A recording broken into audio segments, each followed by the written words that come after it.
evening, everyone, and welcome to the Bethany Fieldhouse tonight on the PAC Sports Network. The Bethany Bison visit the Geneva Golden Tornadoes. I'm Randy Gore along with Justin Piles for tonight's doubleheader. First up, women's action. Bethany 2-4 overall, 1-1 in PAC play. Geneva 0-7 overall and 0-2 within the conference. And two teams that have struggled to start this season, struggled last year as well, but an opportunity for either or to right the ship here tonight in what is a snowy evening outside, so everyone glad to be warm and comfy in here at Bethany. Yeah, not sure how we're going to get back home yet, but we can figure that out after these games are played. But both these teams coming in here, like you said, Randy, a little bit down right now at the beginning of the year. Just 2 wins combined, but this, just like every other conference game, is a big game, and it's kind of a strange timing for this game.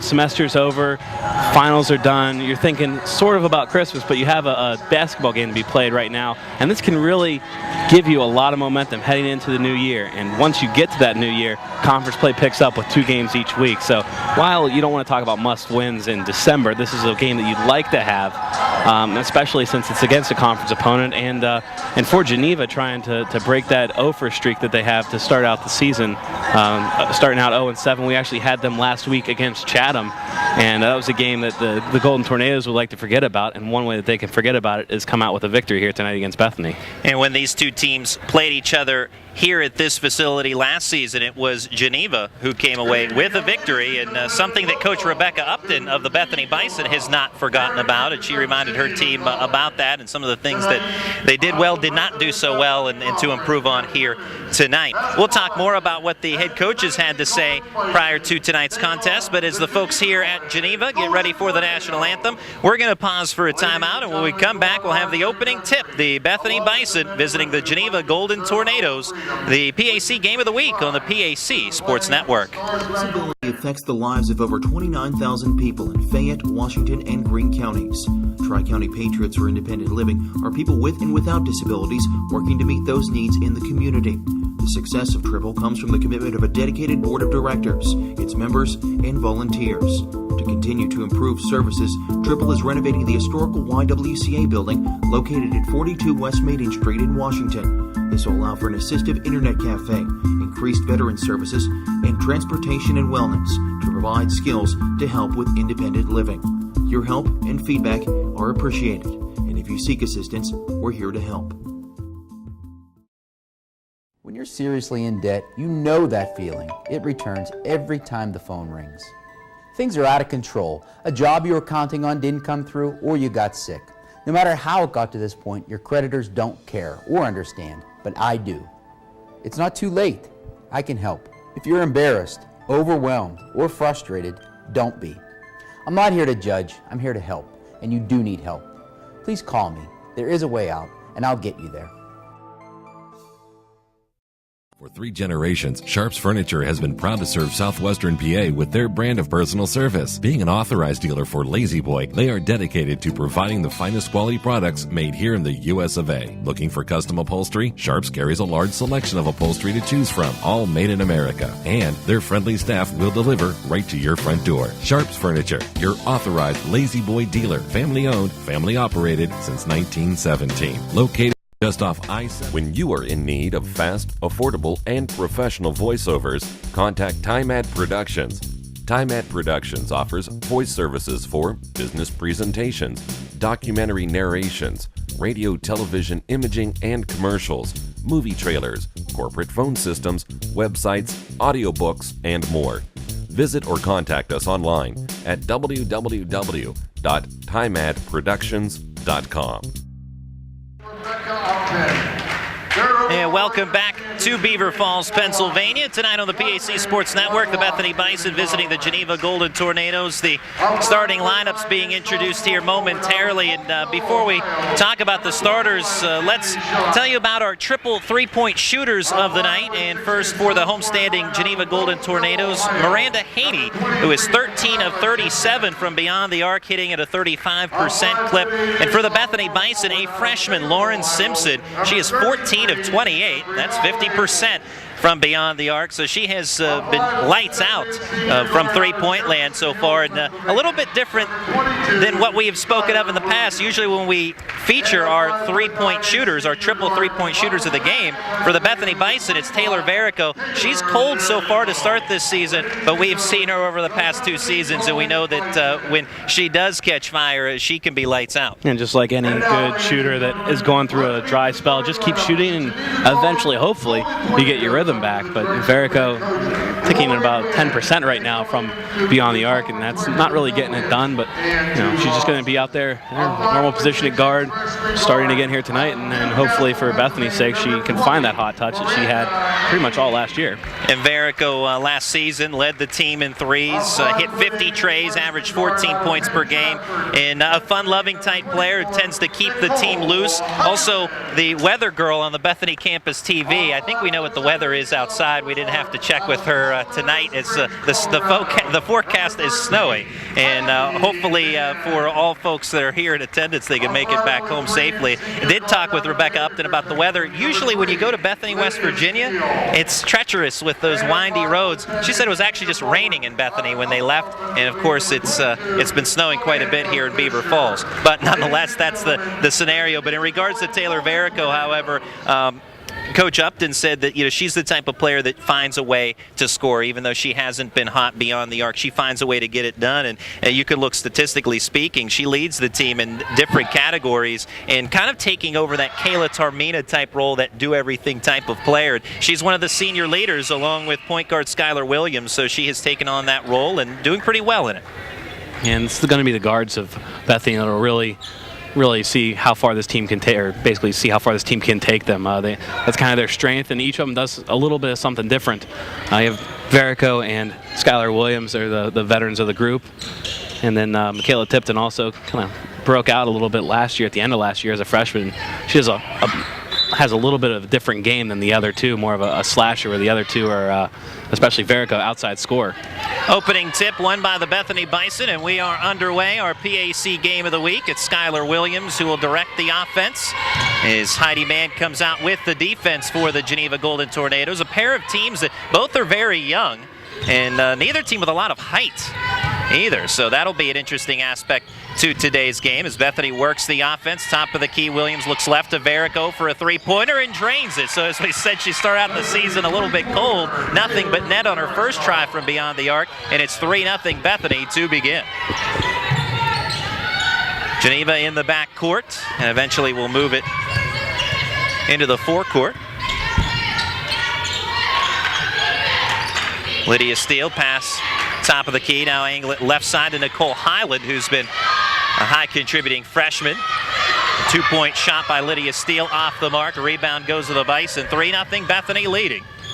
And it's going to be important for Geneva with Varico hitting on that first possession and defending the outside shot. We saw Chatham make a living outside, and that was really one of the reasons why that score was so big. That deficit ended up winning, or Geneva ended up winning, or Chatham ended up defeating Geneva by 43 points last Saturday, but it was really an early deficit that Geneva was unable to overcome, mostly from the outside shooting, the hot outside shooting of Chatham.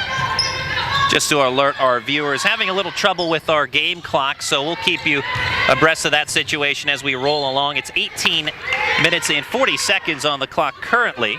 So again, our apologies for the clock issue, but we have you covered. The clock froze is what you're saying? Yes, it's frozen, but yeah, go figure, right? Yeah, it's... The weather outside has wreaked its havoc inside as well. It's frozen our clock. It's 3-0 Bethany, the score. Michaela Tipton along the right wing looks top of the key to Williams. Inside pass towards Sammy Schott. And it's 5-0 Bethany as Sammy Schott drains it, the 5'9" sophomore.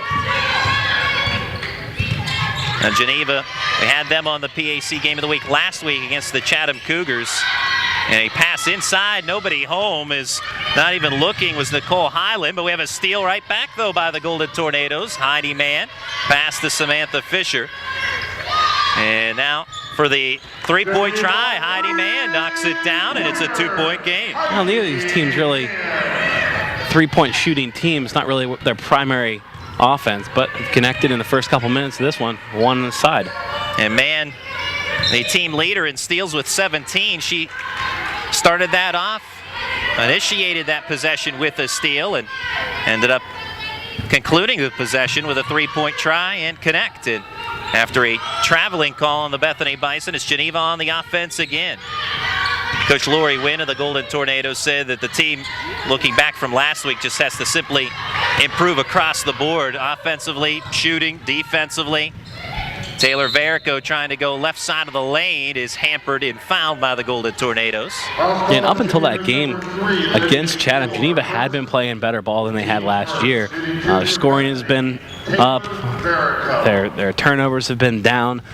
They had not picked up a win yet, but their previous 3 games going into the Chatham game were all single digits, so it was a little bit of progress while they hadn't really hit the win side of the ledger yet. We're making progress leading up to that, so that's one of those games, kind of an anomaly of their season, and they just might as well throw that one out and move along, and that's what they've done.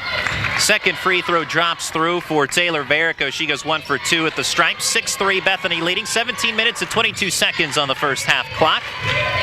And full court press by the Bison, but Geneva breaks that press. Bounce pass by Mann looking for Lydia Steele. She juggles it away to the Bethany Bison. Now Skylar Williams will run the floor. Bounce pass tipped and stolen out by the Golden Tornadoes as Steele will hold it up and pass it away to Heidi Mann, who will walk it into the forecourt. 16:58 in counting. And Geneva's done a nice job beating that Bethany press the last 2 times up the floor for 3/4 of the court. They just haven't been able to get anything going inside that 3-point arc. They get across midcourt fine, but they have trouble connecting with passes down low.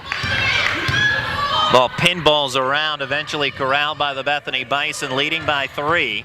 Williams pass right wing to Verico, dribbles into the paint, kicks it out to Williams. 2-point jump shot off the mark on that try by Gabrielle Naples, 5'8" sophomore. And we have a foul on the Golden Tornadoes. To the line for 2 is Sammy Schott of the Bethany Bison, already with 2 points so far today. Sammy Schott averages 12 points per game, also one of the top rebounders for the Bison.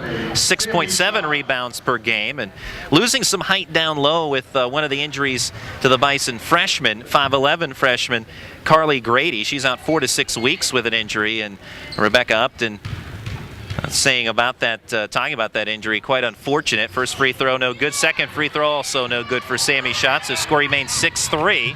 Under 16.5 to play in the first half. Trying to go to the rim. Nicole Highland, freshman from Penn Trafford High School, is fouled by the Bison on the floor and charged that one to Skylar Williams.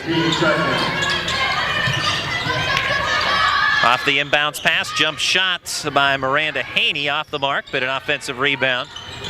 Heidi Mann looks right side. Highland tries to work her way toward the rim. Shot no good. With the board, Gabrielle Naples. Naples with her younger sister also on the Bison squad. 5'5" freshman Alexis Naples. Shot no good by Michaela Tipton. And the rebound by Heidi Mann of the Golden Tornadoes. Score remains 6-3, under 16 to play in the first half. Pull-up jump shot by Highland, rattles out. She really could have walked in there, chose to go for the jump shot, but she had smooth sailing to the rim. She could have gone in with an uncontested layup if she chose to take that route. Highland has been a productive freshman, 13 points per game. Team leader in assists with 19. Also team leader in rebounding with 64 total boards and averages 9.1 per game. We talked, Justin, with Coach Lori Wynn last week when we were here doing some interviews and trying to rebuild this program. A lot of freshmen, and you're going to see a lot of contributing freshmen like Nicole Highland. Shot no good off the front of the rim. Rebound to Skylar Williams.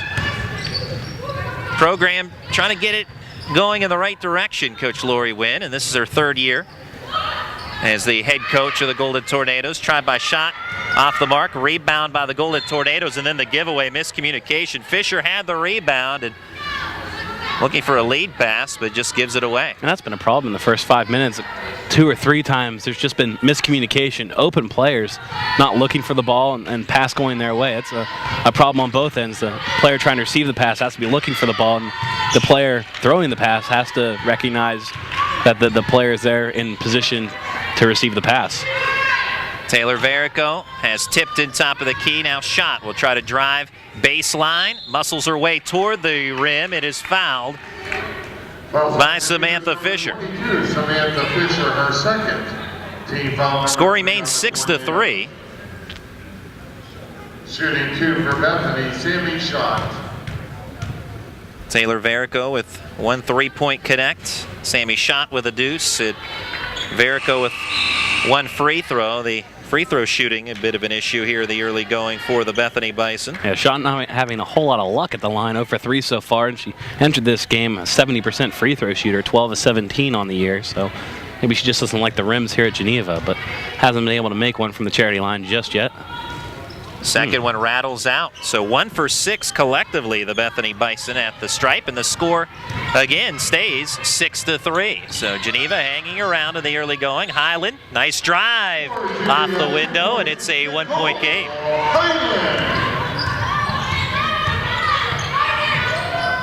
Taylor Verico has Williams left side. We'll go to the freshman, Lauren Simpson, who's been lights out from three-point land. Tries a 3, no good. One of our triple three-point shooters. Offensive board, though, by Sammy Schott. Bethany will reset. Fresh shot clock. Verico inside pass the shot. Muscles her way. Good for the deuce. And it's 8-5 Bethany. Definitely a concentrated effort to get it inside the Sammy Schott. Bethany playing that mismatch down low right now and with mixed results. Nice head fake and drive baseline by Lydia Steele, and it's back to a 1-point game again. Lydia Steele, the 5'3" senior. 13:50 and counting, first half. And again, our apologies for our clock issue. Verico for a 3. Rebound by Highland of the Golden Tornadoes. Chased from behind by Lauren Simpson, able to keep her dribble and keep possession. Highland top of the key has man for a tray. Off the backboard, rebound Verico.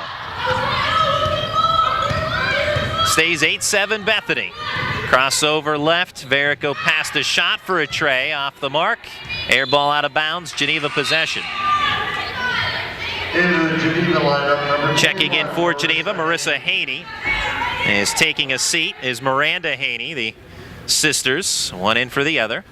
Now, with the way both these teams have had opportunities to attack the rim and have gotten to the rim with regularity, pretty good success when they want to. Surprising to see either side really settle for an outside shot.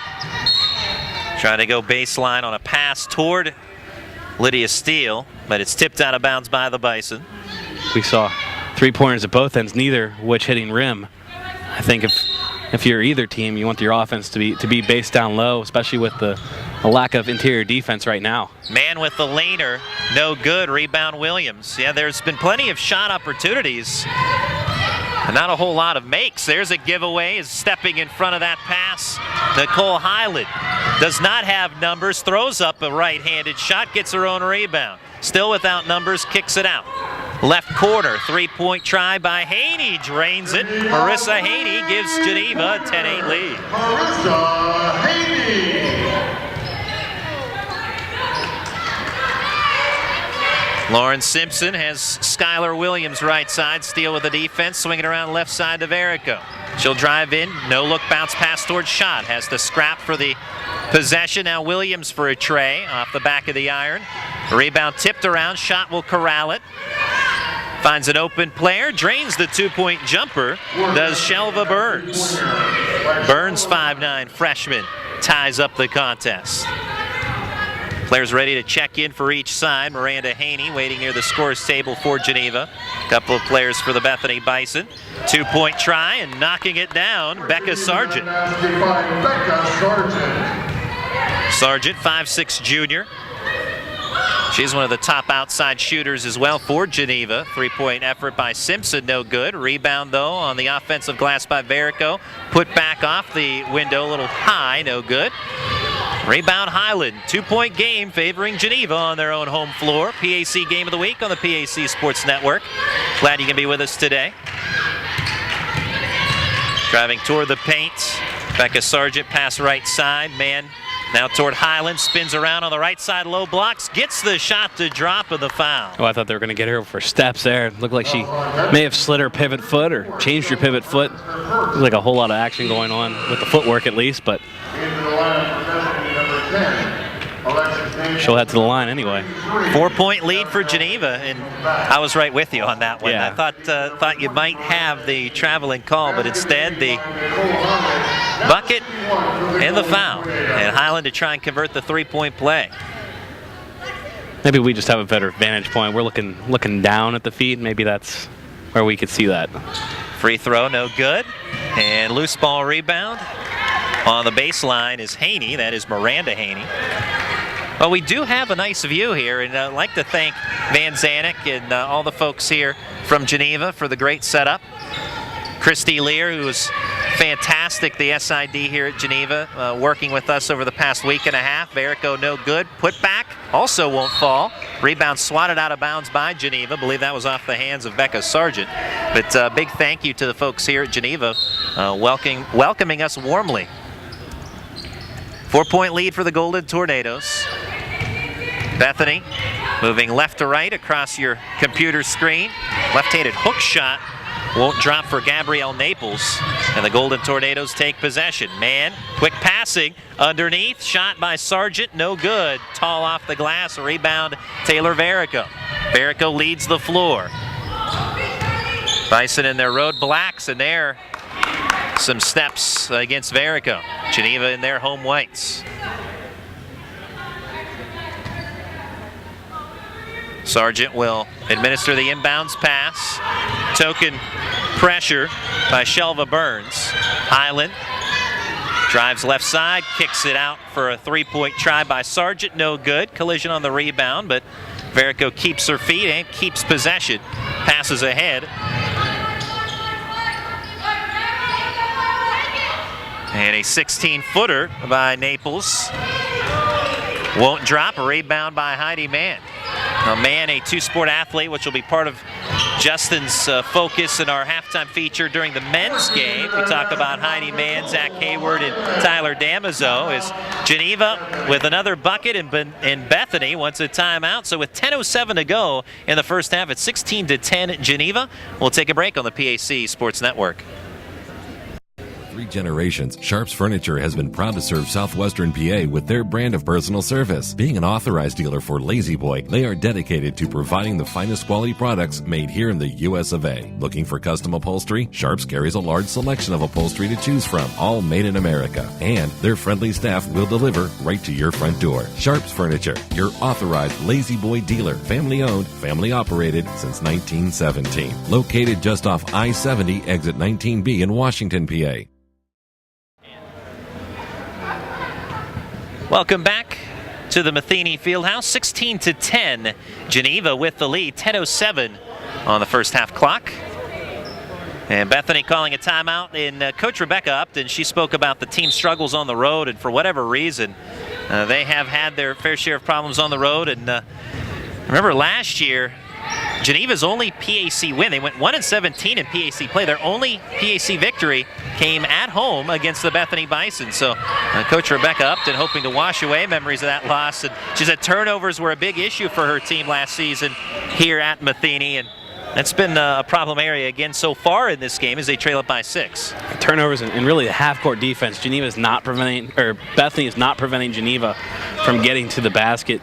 The Golden Tornadoes have had several good looks, haven't been able to convert them all, but several good looks down low, on drives, layup opportunities, and if Geneva starts converting some of these areas or really starts exploiting these areas more, they really could run away with it, because that's available right now for them, and that was one of the reasons why Rebecca Upton called timeout for Bethany. Their defense is just not tight right now, especially on these drives and down low. Not contesting the penetration. Another opportunity there, just a player lost her footing a little bit. That was Marissa Haney, but that kind of offensive pressure is the way that Geneva is getting to the basket. Just backdoor cuts, or really front door cuts, just simple cuts and drives from the perimeter. Alexis Naples pass right side to Michaela Tipton. Tipton, who had a great year as a freshman for the Bethany Bison a year ago. Pass tipped out of bounds by Geneva, hoping to improve on that, and really a player with a bright future as far as this Bethany program goes, and Tipton will accept that inbounds pass. Works it left to R.E.L. Neal of the Bison. Takes a pass right, goes left to Alexis Naples. Sammy shot, head fake. Will drift back a step. Ariel Neal trying to drive it right side, kicks it out to Tipton for a tray. Off the right side of the rim. Good follow, though. Gets her own rebound, and the putback does drop. 4-point game, 16-12, under 9 minutes to play in the first half. Very good off the dribble. Tipton there working that interior, able to give herself a little bit of space, and nice little shot off the glass. And Tipton, a fiery player, really provides a big lift for the Bison. With plays like that, Mann will try a three-pointer. Good box out by Gabrielle Naples for the rebound. Has younger sister Alexis Naples. Pass to Neal, head fake, but travels. Ball back to the Golden Tornadoes. 16-12 Geneva, 8:22 to go in half number 1.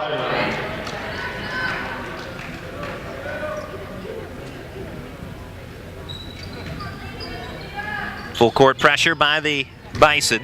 Geneva easily breaks that. Highland pass right side. And Haney, Marissa Haney for a three-point effort, no good, but the rebound by Nicole Highland. Excuse me, make that Samantha Fisher, rather, the 5'10 senior. Fisher with the follow in the bucket, 18-12 Golden Tornadoes. Baseline drive by Neal, nice take. Back to a 4-point affair. Now Bethany's found something, being able to drive from the perimeter on Geneva, and their interior defense starting to lag a little bit. Highland pass left side, Miranda Haney, three-point effort, back of the iron, rebound Alexis Naples, spins free from a defender, charges into the forecourt, pass looking for Michaela Tipton just beyond her grasp. And out of bounds to Geneva. I think that was the right idea. That pass may have come just a hair late. Maybe pass that a little bit earlier to Tipton, telegraph it a little bit easier, and make sure she receives that pass down low in a good position. Highland brings the ball into the forecourt. Tries to go right side of the lane, shot blocked by Sammy Shot, but Highland staying with it. Right-handed hook effort, also no good. And now Bethany trailing by 4. Alexis Naples trying to go coast to coast, left-handed hook at the finish. And it's a 2-point game. Lori Wynn wants a full timeout for the Golden Tornadoes. We'll take a break, 7:12 remaining, half number 1. 2-point lead for Geneva on the PAC Sports Network. Bankruptcy myths busted. I heard you lose everything you own when you file bankruptcy. The whole point of bankruptcy is to get a fresh start, and that's only possible if you have something to start with. In over 95% of bankruptcy cases, individuals keep everything they own, including their home, car, pension, and household goods. Myth busted. Bankruptcy myths busted. Brought to you by Foster Law Offices. Call today. When you are in need of fast, affordable, and professional voiceovers, contact Time Ad Productions. Time Ad Productions offers voice services for business presentations, documentary narrations, radio, television, imaging, and commercials, movie trailers, corporate phone systems, websites, audiobooks, and more. Visit or contact us online at www.timeadproductions.com. And we are back on the PAC Sports Network. Timeout called by Geneva as Bethany have been trailing 16-10, but that deficit now down to just 2. And so Coach Lori Wynn not liking where things were headed, wants her team to regroup. And the full timeout. 1 timeout expended by each team to this point. Full court pressure by the Bethany Bison, but Geneva handles that as that pressure kind of broken off at the end. Samantha Fisher in possession for the Golden Tornadoes. Bounce pass stolen away by Alexis Naples. Naples will stop and go into the forecourt, pass to Shot. Shot eyes the bucket, long 2-point shot, drains it, and we're tied up 18-all. Showing some range, Sammy Shot with 6 points. Shot the team leader for Bethany to this point with 6. Nicole Highland with 6 for the Golden Tornadoes. 6.5 remaining in the opening half. Our apologies for the game clock. We'll work through that issue as best we can, but we'll give you the time verbally.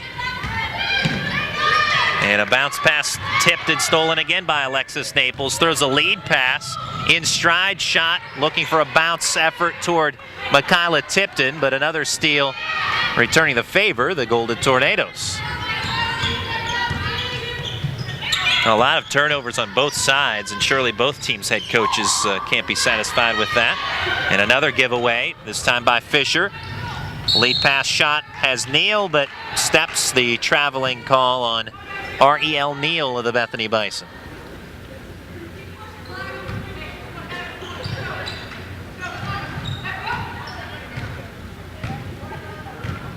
Nicole Highland leads the floor. Bounce pass left to Lydia Steele. Swing it around to the right side in front of the Bethany bench area. Nice lead pass. Fisher to Heidi Mann, cutting to the bucket, 20-18 Geneva. Yeah, Mann flashed up top, then cut to the basket. So simple little connection there.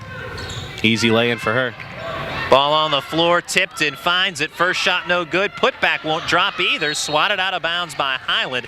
Bethany will stay in possession, much to the chagrin of a frustrated Michaela Tipton. And she's not upset that they're still in possession, but she is upset she didn't make the last 2 attempts. And Bethany not very successful right around the hoop. They've missed maybe a half dozen shots, point blank range, just lay-in opportunities that they've been unable to convert. They are getting looks down low, and definitely don't pass up those opportunities. Foul on the floor on Geneva.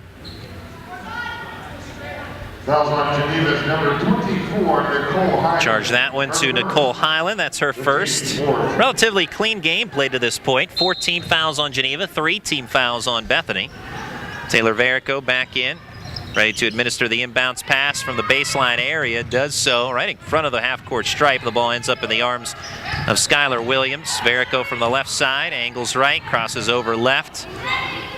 As Shelva Burns, low pass toward Verico, and we have another whistle and foul.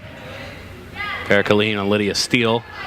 A low block. Fouls on Geneva's number 3, The foul Lydia Steele. charged to her, Steele. Team foul. That's a second foul on Steele.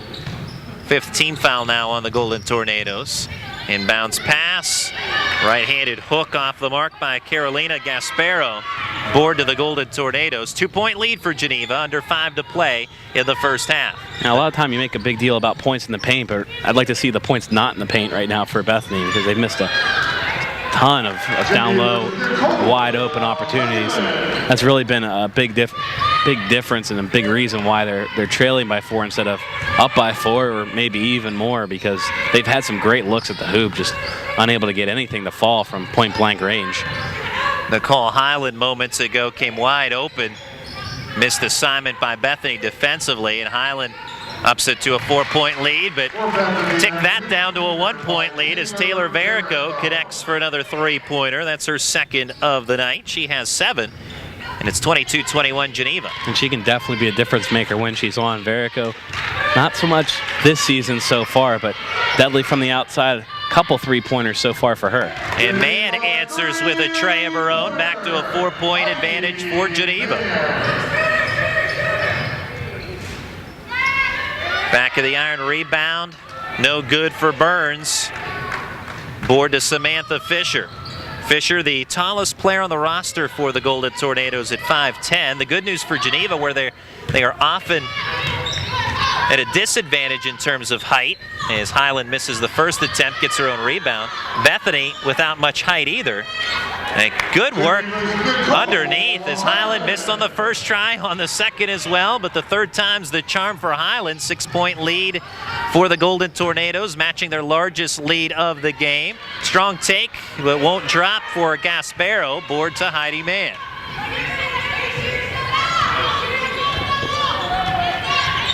Highland in double digits with 10. Pass to Mann, and a little scoop shot by Heidi Mann in traffic.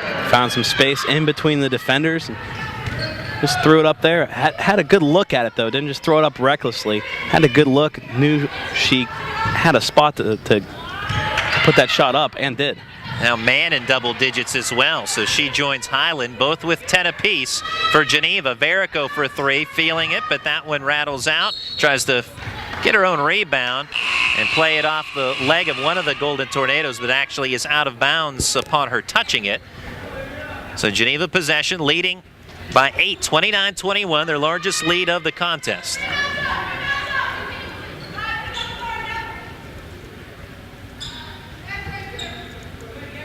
Highland will check out as re-entering Becca Sargent. Actually, Highland will remain in, but just accepts the inbounds pass from Sargent. Heidi Mann will get a rest along with Lydia Steele for the Golden Tornadoes. As Nicole Highland takes to the rim, it is fouled on her pathway there. Sammy shot her first. The team's fourth.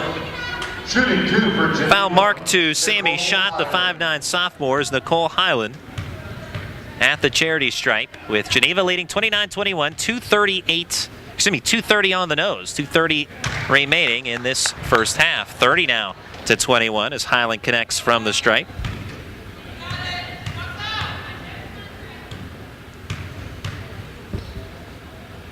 Second free throw also knocked down. She has a dozen.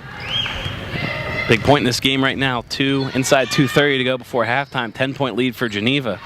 And you think of swings, this 4-point swing one way, you have Geneva up by 14. 4-point swing the other way, you have Bethany up by 6. And it's very important for the Bison here not let this lead get any bigger. You want to break into it just like that before halftime, but just could be just a little bit of a run just before the halftime break, and that's all it can be to kind of shape the game for the second half, or even tip it to where a team cannot come back from a deficit in the second half. So very important here for Bethany to chip into this lead, and they did so right there with the tipped-in lay and foul and a possibility for a three-point play. And the ball thinks about it, but will eventually fall through. So that breaks a 9-0 run for Geneva, the tipped-in three-point play. And deficit in single digits for Bethany at 7. Highland through the paint. Right-handed effort falls through, 33-24. Bethany not getting a whole lot out of their press today. They've pressed Geneva a couple times, handful of times, but really hasn't resulted in any turnover in the backcourt. Turnovers have come in the front court, but basically by then Geneva's in their offensive set. Offensive board by Schott. Tries to dish it off to a teammate. I don't believe that was her intended target, but Taylor Varico ends up with the basketball and the bucket, 33-26. Yeah, Bethany had 3 players down low there. I don't know who that pass was intended for either, but eventually found its home and found a basket. Samantha Fisher from point-blank range. So every time Bethany has scored as of late, Geneva with an answer, their lead back to 9. Bethany wants a timeout. And we'll take a quick break as well. This will be a full timeout for the Bison. Again, 35-26, Geneva leading, 1:22 to play in the first half of the PAC Sports Network. Disability affects the lives of over 29,000 people in Fayette, Washington, and Greene counties. Tri-County Patriots for Independent Living are people with and without disabilities working to meet those needs in the community. The success of Triple comes from the commitment of a dedicated board of directors, its members, and volunteers. To continue to improve services, Triple is renovating the historical YWCA building located at 42 West Maiden Street in Washington. This will allow for an assistive internet cafe, increased veteran services, and transportation and wellness to provide skills to help with independent living. Your help and feedback are appreciated, and if you seek assistance, we're here to help.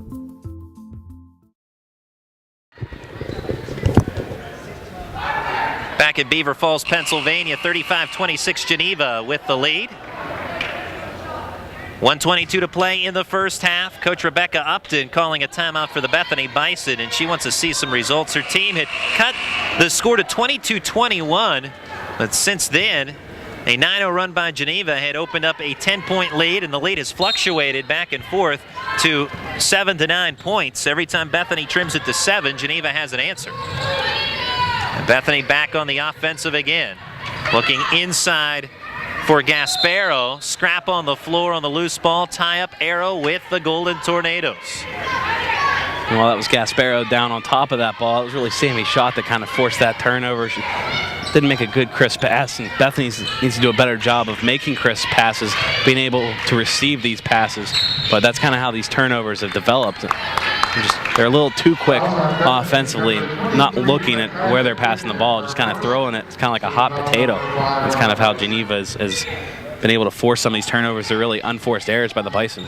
Foul on Michaela Tipton with the man-on-man defense moments ago. 6 team fouls on Geneva, 5 team fouls on Bethany. Under a minute to play now in half number 1. Nicole Highland with the runner, back of the iron, rebound Tipton. Tipton from the backcourt, charges into the forecourt. The stampede by the Bison comes up empty on a tip and steal by Becca Sargent. 44 seconds to play at half number 1. Highland past top of the key, looks to Miranda Haney. Haney will drive left side of the lane, no good on the left-handed lane attempt. Sammy Schott with the board. About a 3-second difference between the shot and game clock. But a tip and steal. Now no differential is Geneva. They could hold if they want, but transition. Shot swatted out of bounds by Sammy Schott on the lay-in attempt by Miranda Haney. But that's all is well for Geneva, as there is a foul on Sammy Schott that'll put Haney to the line. Well, neither team doing a good job of last-minute ball possession there. Geneva could have had, or Bethany had an opportunity for a shot that would have been off a little before that shot clock, or before that game clock expired, but then Geneva had the shot clock off but decided to take it to the hoop anyway. Miranda Haney from Newcastle, Pennsylvania in Union High School, along with her sister Marissa. Rattles the second one home, so Haney on the score sheet, 2 for 2 on that trip to the line, and it's an 11-point lead now for Geneva, 37-26. Bethany with 14 to play in the half. Taylor Varico drains a 3. That's her third triple of the half. Taylor Varico with a dozen. 8-point advantage for Geneva. Ball lost out of bounds. Last touched by Skylar Williams. Leaves 5.2 remaining in the half. Now plenty of opportunity here with 5 seconds to get to the rim, get a good look at a shot from up close. And Bethany has not done a good job of defending the rim. 4 seconds. Highland in wide open space. The runner will not fall in. Good take, good look for Geneva, but unable to get that one to drop. And the score at halftime, 37-29, favoring the Golden Tornadoes. So big 3 right at the end there as well for Taylor Varico. A bit of a difference when you're looking at that deficit, whether it's double digits or single digits at the half. So now at intermission, surely some adjustments by both squads. That was kind of what I was talking about with about 2.5 minutes left. That game was a 10-point game, and one or two baskets one way or the other, it really swings the game there, and changes the dynamic, not just for the end of the first half, but for the beginning of the second half. And now Bethany, maybe a little bit of momentum on their side, but really can't get a good feel for this game in terms of offense for either side. Both sides missing so many open looks down low. Just can't take the lid off of either hoop at this point. We've seen shots that look like they're going in, and they just rattle out, or just not enough on them. But maybe that's something that both teams would get a little more lucky, I guess, in the second half in terms of how those bounces go offensively. Looking for a more friendly rim here from Bethany in Beaver Falls. It is halftime. We'll take a quick break, and when we come back, we'll chat a little bit more, and also our halftime feature, which will focus on women's volleyball player for the Golden Tornadoes, Deanna Briotti. But again, we'll pause for a timeout. 37-29 at halftime, favoring the Golden Tornadoes on the PAC Sports Network. When you are in need of fast, affordable, and professional voiceovers, contact TimeAd Productions. TimeAd Productions offers voice services for business presentations, documentary narrations, radio, television, imaging, and commercials, movie trailers, corporate phone systems, websites, audiobooks, and more. Visit or contact us online at www.timeadproductions.com. For 3 generations, Sharps Furniture has been proud to serve southwestern PA with their brand of personal service. Being an authorized dealer for Lazy Boy, they are dedicated to providing the finest quality products made here in the US of A. Looking for custom upholstery? Sharps carries a large selection of upholstery to choose from, all made in America. And their friendly staff will deliver right to your front door. Sharps Furniture, your authorized Lazy Boy dealer. Family owned, family operated since 1917. Located just off I-70, exit 19B in Washington, PA. Back in Beaver Falls, it's 37-29, Geneva leading the Bethany Bison. Our PAC Game of the Week at Women's Action. Stay tuned as well at 8 p.m. Our tip-off in men's play. Bethany undefeated, visiting the Geneva Golden Tornadoes at 4-4. But that's to come. This women's contest. Give you some quick individual totals, and then we'll go to our halftime feature tonight. Nicole Highland, the game high leader with 14 points for the Golden Tornadoes. Also in double digits, Heidi Mann with 10 for the Bethany Bison. Taylor Varico with a dozen, including 3 3-pointers. So when we talked about her struggles from beyond the arc so far this year, she has been She was 3 of 30 coming into tonight's action from beyond the arc. She has 3 3-pointers alone this evening, so she is catching fire from Bethany here this evening. She's the only player in double digits for the Bethany Bison at this stage. Again, our halftime feature tonight focuses on Geneva women's volleyball player Deanna Briotti, and a very interesting subject is she's not only a tremendous volleyball player, PAC Player of the Year a couple of years ago, but she also does a lot of performs some poetry, which you'll hear more about coming up in our halftime feature. So we'll pause for a quick commercial break, and then when we come back from that, our halftime feature focusing on Deanna Briotti on the PAC Sports Network. You're seriously in debt. You know that feeling. It returns every time the phone rings. Things are out of control. A job you were counting on didn't come through, or you got sick. No matter how it got to this point, your creditors don't care or understand, but I do. It's not too late. I can help. If you're embarrassed, overwhelmed, or frustrated, don't be. I'm not here to judge. I'm here to help, and you do need help. Please call me. There is a way out, and I'll get you there. For the past 4 seasons, Geneva volleyball player Deanna Briotti has been a fixture on the court for the Golden Tornadoes and arguably one of the best setters in the President's Athletic Conference. This fall, Briotti shattered the school's all-time assist record to the tune of 4,424 assists, finishing over 700 better than the old mark held by Brandy Snavely. Playing with a quickness and grace that is unmatched, Briotti is poetry in motion on the court. Off the court, Briotti is a poet. I want to write this truth on a paper plane and throw it out my window. And let the wind take it to the place where all the tired souls go. The heart should be a place where dreams and dandelions grow, a field of weeds and wildflowers that our brothers and our lovers and even our enemies sow. But the heart has become merely a poet's metaphor. Its magic is dead. It no longer beats with the intensity it was made for. And that is true for so many of us. A writing major at Geneva, Deanna Briotti doesn't just write poetry, but performs it in a special genre called spoken word. Usually I describe it to people as poetry that is meant to be spoken. It's not meant to be read. It's similar to rap in some ways, but without music. And it's also supposed to be really poetic and poetically done. Yeah, just not supposed to be read. It's supposed to be heard and listened to, and that's a lot of the power behind it. Musically inclined, Briotti had already penned musical lyrics and songs on piano before arriving in Beaver Falls, Pennsylvania. Not until coming to Geneva was she turned on to spoken word poetry. Actually, a friend of mine showed me a video of a spoken word poet when I was a freshman here, and I just really liked the medium. It's a really different art, and I liked the combination of performance with the more literary sort of writing. So I really liked the combination. It feels like a very unique art form. Briotti has taken that unique art form to a new level at Geneva, performing approximately twice a month at different venues in and around College Hill. For Golden Tornadoes head coach Wendy Smith, it wasn't until the team's talent show that she saw Briotti wax poetic. The first time I heard Deanna do her spoken word, the whole team had piled into a hotel room. So that's a lot of bodies in a little space. And we were taking turns doing a talent show.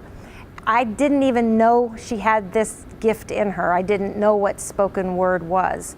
And that first performance, I was dumbfounded. I literally could hardly speak when she was finished. And I have been telling people ever since that that gift and that talent is good enough to perform before any president, any head of state.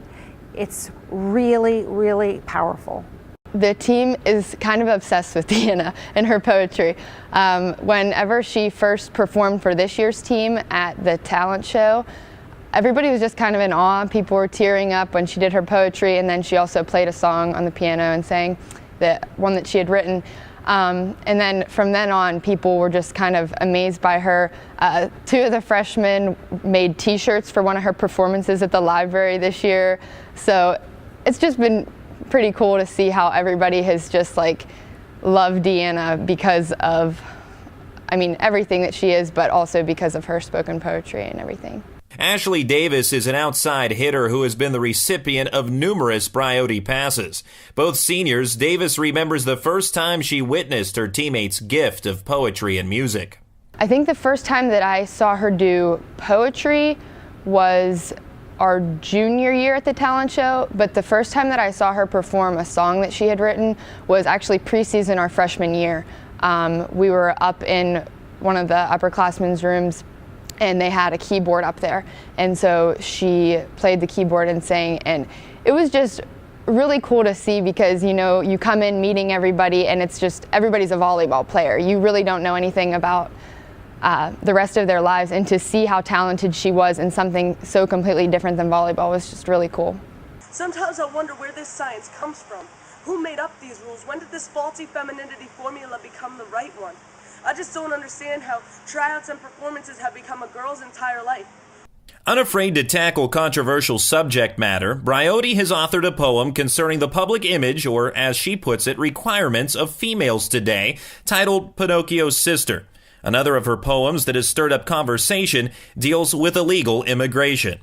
I would say that's caused some conversation just because I take on the perspective of an illegal immigrant. But I think I haven't done that poem in a variety of venues because I think it's a very sort of unique poem. I think it calls for a unique situation performance-wise. Briote has taken on many issues with her spoken word poetry, but one subject she doesn't write about is volleyball. It's hard for me to blend those two, I think. They're very different worlds, even though they're both things that I'm really passionate about. So I think I've written poetry about competition and about volleyball, but spoken word is a harder genre for me to get into writing about volleyball. While she doesn't write about volleyball, Briote agrees that, like poetry, the game of volleyball can be a rhythmic art form. There's definitely a beauty to the game. I mean, when it's done well, when I watch a really, really good volleyball match, I'm giggling through the whole thing because it's just so cool to watch. And so I think that it's something I've really appreciated. And this year, there's several matches where I felt like we clicked in a really beautiful way. And when Briote partakes in the controlled elegance of a volleyball match, she is one of the best. During Briote's tenure at Geneva, the volleyball program has amassed 99 wins and claimed one PAC championship in 2011. In what was poetic justice, the proficient setter was named the PAC Player of the Year.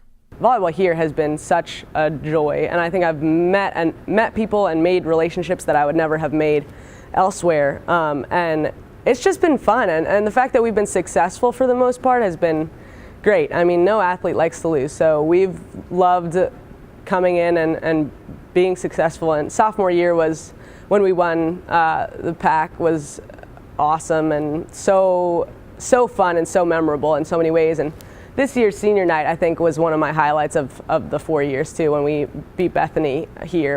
It was just fantastic, and there were a ton of people out to support us, so it was just a lot of fun. It's been great. Whether it be in the heat of battle on the volleyball court or performing her spoken word poetry, Briote's talents are something that has left an indelible mark on her teammates and coaches.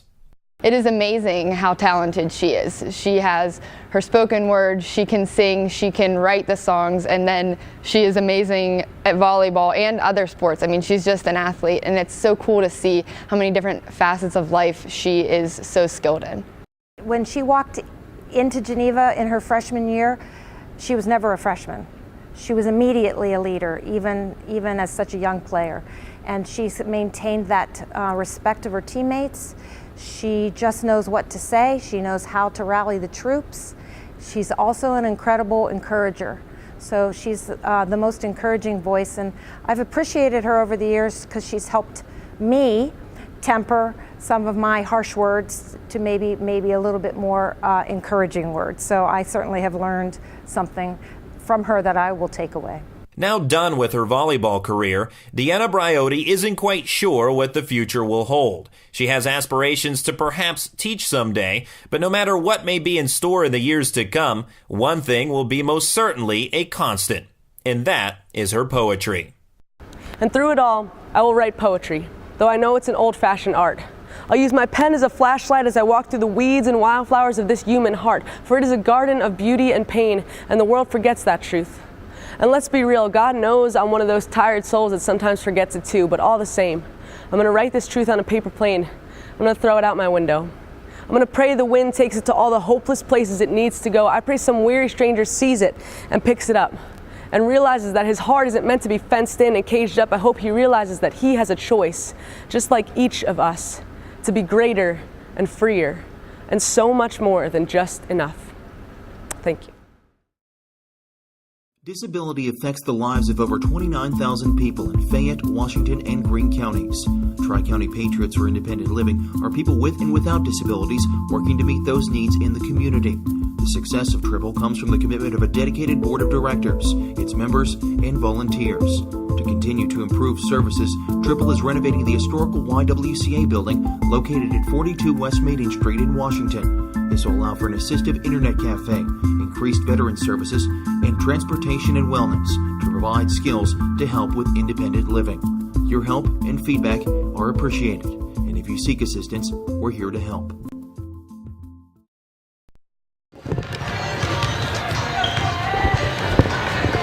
Back at Beaver Falls, the Geneva Golden Tornadoes leading 37-29 over the Bethany Bison. And some first half numbers, I gave you some individual totals, but looking at some team totals, turnovers, the biggest difference in the ball game. 14 turnovers for Bethany and only 7 for Geneva.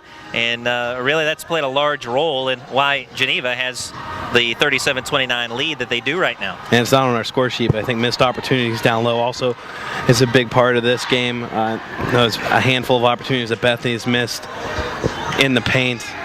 Probably 8 to 10 shots right down low, point blank layup opportunities that they just didn't convert in the first half. An 8-point game, all you really need is 4 of those opportunities to fall for you, and they just weren't. Free throw shooting has also been a letdown for Bethany, just 2 of 7 collectively from the line, whereas Geneva's 4 of 5. So in an 8-point game, just little things like that in a close game are sometimes the difference, and they help tip it to one side. Certainly a couple areas there that Bethany's kind of lacking, needs to shore up in this second half. Neither side really playing great interior defense. Being able to tighten up is a halftime adjustment that I would assume both coaching staff, each coaching staff, addressed at the halftime break. But being able to stop penetration and keep your opponents on the outside, make them settle for jump shots as opposed to the driving lay-in opportunities. We saw a lot of those in the first half. Even though not all of them were converted, the opportunities were certainly there for each team. Bethany working the offense to start the second half, trailing by 8. Left-handed shot off the window and good for Gabrielle Naples. Naples, the 5'8" sophomore, her first bucket of the game. Averages 9 points per game, does Naples. You mentioned her younger sister Alexis on the squad, both from South Range High School in Salem, Ohio. So they are teammates once again at the collegiate level. Heidi Mann in traffic is found. Heidi Mann, the two-sport athlete, also plays soccer in the fall. And we saw our halftime feature focusing on Deanna Briotti of the Geneva Golden Tornadoes women's volleyball team at the halftime of this game. The halftime of our men's contest, Heidi Mann along with Zach Hayward, who's a two-sport athlete, football player and basketball player, and Tyler Damazo, who's a basketball player and baseball player. Focus of our halftime feature there. Second free throw rattles home for Heidi Mann. 39-31.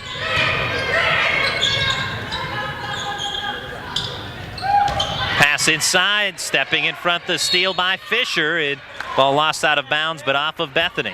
So yet another turnover by the Bison. And Tipton trying to find Naples. Naples, instead of going to the ball, kind of waited for the ball to get there and allow the defender to come over and knock it out of her hands. You need to receive the ball down low, go to the ball if you need to, and even if it compromises position a little bit, most important thing is be able to receive that pass and be able to do something with it once you receive it instead of having it tipped out of your hands like that. Head fake by Steele, will pass it left, top of the key. Miranda Haney works it back right side to Fisher. Drives to the paint, nice bounce pass to Heidi Mann to the bucket, and it's a 10-point lead for Geneva. And Mann's doing a good job of getting to the bucket, and her teammates are finding her on those cuts through the lane. Well, I know you and Dave talked about Heidi Mann a little bit last week during the broadcast, the game of the week at Chatham, but Heidi Mann, as we mentioned, the soccer players, a rebound by Miranda Haney, but interesting in her going from soccer to basketball from the fall to winter, a little bit of the transition and readjustment to the game of basketball. Yeah, it's a little bit different. Certainly she has the endurance from the soccer field, being able to run, so she's perfectly in perfect condition for basketball, but sometimes just getting basketball legs. Obviously a lot more jumping involved in basketball, and the way you play offense and defense, a little closer proximity than on the soccer field too. It's an adjustment that she has to make. Williams with the steal, Sammy Schott with the take. The foul, Schott obviously does not drop, as you can see, live on the PAC Sports Network, but Schott to take a couple of opportunities here from the charity stripe. 10-point lead for Geneva. Mann also doesn't just play soccer. She actually led the conference 2 seasons ago as a freshman with 18 goals. Really a prolific goal scorer. Her number's not quite as extraordinary this past fall, but still one of the better soccer players in the conference. That's a good point. Yeah, she doesn't just play soccer. She doesn't dabble in soccer. She's actually admitted to being a better soccer player than basketball player, although certainly tonight she's making great contributions for the Golden Tornadoes. 13 points tonight for Heidi Mann. Second free throw scoops out for Sammy Schott, and it remains a 9-point lead for Geneva. Highland stops her dribble, but will pass it left for a 3-point try by Haney off the back of the rim. Rebound by Taylor Verico. Long ball pass ahead. Finger roll lay-in by Skylar Williams. Cuts it to 41-34. 17 and a half remaining in half number 2. And one of the few fast break opportunities converted by Bethany tonight too. That might be some place they want to look to exploit Geneva. Golden Tornadoes unable to get back on defense there, and get a lead pass by Verico to Williams. A couple of veterans on this team. And another turnover by Geneva gives Bethany the ball right back. So Skylar Williams, the team leader in assists, the point guard with 25 assists coming into tonight's game. One of the team leaders is a senior. Wide open shot, but somehow she misses, gets her own rebound. The putback is true. 5-point game. Schott with 9. And a whistle timeout called by Geneva, a full timeout for the Golden Tornadoes and their head coach Lori Wynn. We'll take a break with Geneva on the PAC Sports Network. Disability affects the lives of over 29,000 people in Fayette, Washington, and Greene counties. Tri-County Patriots for Independent Living are people with and without disabilities working to meet those needs in the community. The success of Triple comes from the commitment of a dedicated board of directors, its members, and volunteers. To continue to improve services, Triple is renovating the historical YWCA building located at 42 West Maiden Street in Washington. This will allow for an assistive internet cafe, increased veteran services, and transportation and wellness to provide skills to help with independent living. Your help and feedback are appreciated, and if you seek assistance, we're here to help. The Geneva College Athletic Department spelling churches all members. Welcome back on the PAC Sports Network. Our crew today, I'm Randy Gore along with Justin Piles on the mic, Nick Farrell, our producer today, and Shannon Basic working the camera. Glad to have our crew here today, making it here safely to Beaver Falls. The weather today is treacherous, but everybody, including all of our competing teams, arriving safely. My head outside at halftime, at least it stopped snowing for the time being, so that's a good sign at least. One of the few times where you'd rather travel to Bethany through those windy roads, because the snowfall has not been that much, not as much accumulation there. Hey, I don't mind travel to Bethany. You just don't like riding with me on the way to Bethany. That's why you don't like it. Those windy roads, it's like a roller coaster ride. And people love roller coasters. Yes, I like roller coasters too, but I don't know, something about that ride. Anyway, Geneva, baseline effort, finds resistance, does Fisher, and passes away, but Schott with the steal. Bethany developing some momentum now, 16:20 to go in the basketball game, but Neal with a travel. Geneva will take possession back. Stay tuned as well, 8 p.m. tip for our men's basketball contest. Same 2 schools involved, and Bethany undefeated at 6-0. Geneva at 4-4. Both have shown promise in the early season. Yeah, I'm intrigued to see really both teams. I'd be more intrigued to see Bethany just because they're undefeated, but Geneva started to turn the corner a little bit after a 5-win season last year. Already has 4 wins, and that really could be more. Several close games decided by single digits this year. A couple points here, a couple points there, and Geneva could be looking at a similar record to Bethany. Becca Sargent works it around right side. Up with it is Highland. Shot drops off the window and the foul. Nicole Highland with a big first half at 14 points in half number 1, and that's her first make in the second half. Basket made by Nicole Highland. That foul was the 3rd on Sammy's shot.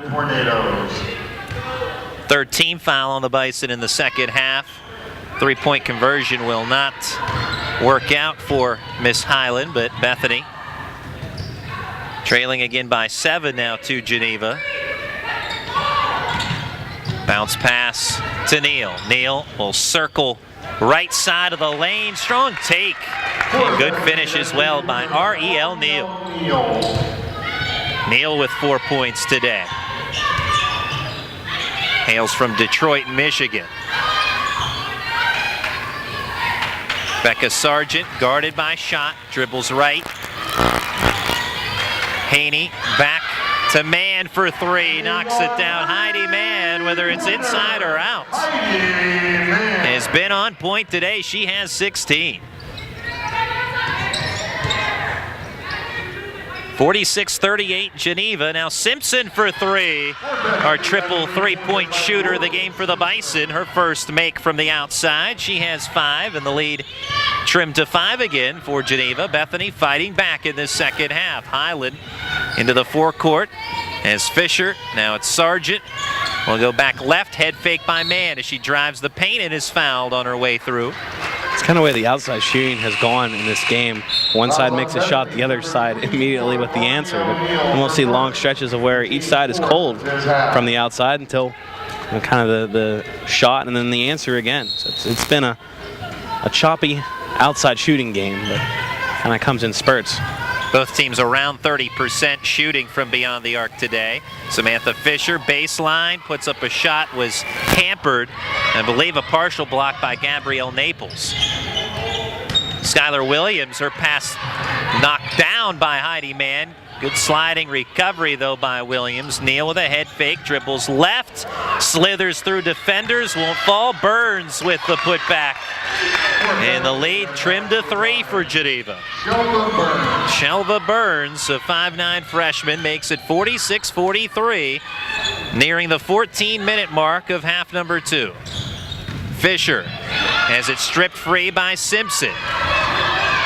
Simpson, long pass to the forecourt. Neal will take the tray. Right side of the rim, rebound in the right corner to Becca Sargent. Neal perhaps had another look or opportunity there, but decided, even with numbers, to take the 3.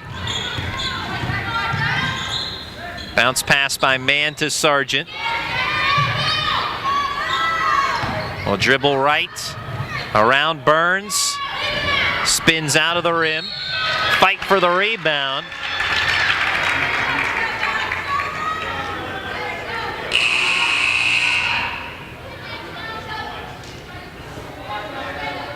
And let's see here, the whistle, the possession is with Geneva.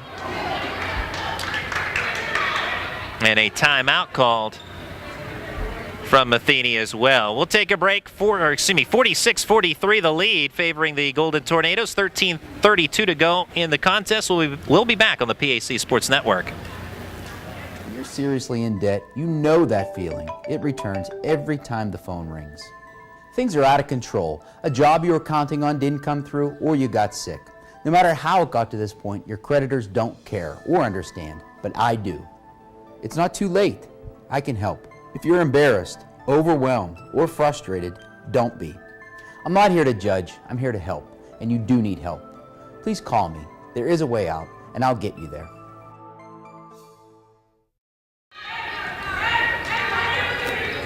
Possession with Bethany out of the timeout. So to clean that up, Bethany with possession. The foul was charged to Marissa Haney.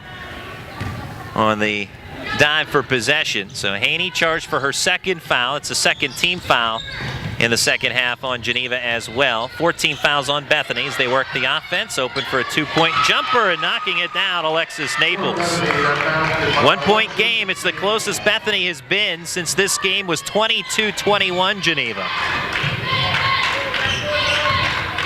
So 46-45 now. Three-pointer, no good. Rebound tipped about.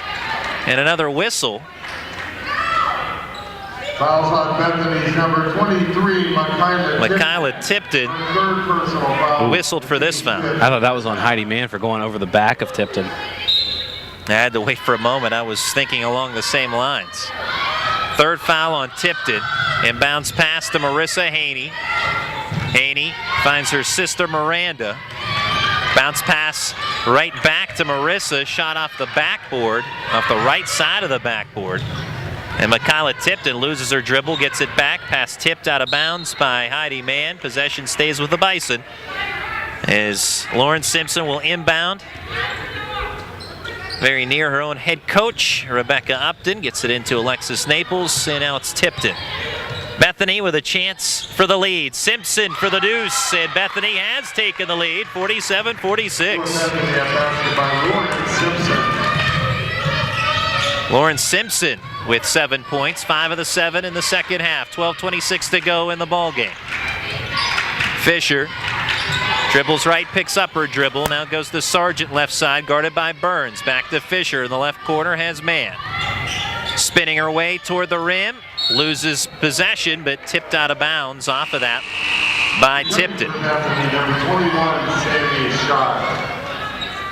Also returning for Bethany, number 25, Taylor Verico. Taylor Verico re-enters for the Bison. Burns will earn a seat on the bench to get a rest for the time being. Burns logging some minutes off the bench tonight, the 5'9" freshman. Inbounds pass, juggled and corralled by Heidi Mann. Fights her way to the bucket, but she travels first. Wanted the foul call, but to her dismay, it's a traveling effort. Alexis Naples past to Tipton. 1 point lead for Bethany. Verico on the right side, low blocks his foul. Verico, who this season has been called from the outside, but beyond the arc today, a much different scenario. She is 3 of 5 from beyond the arc and doing some work down low as well, as she is now at the stripe. First free throw, no good. Looked like she actually backed up on that free throw. A little strange. And perhaps wasn't quite sure where she was with her footwork. Well, she steps back again, so perhaps that's her shot, but misses both free throws. And it's still a 1 point lead for the Bison.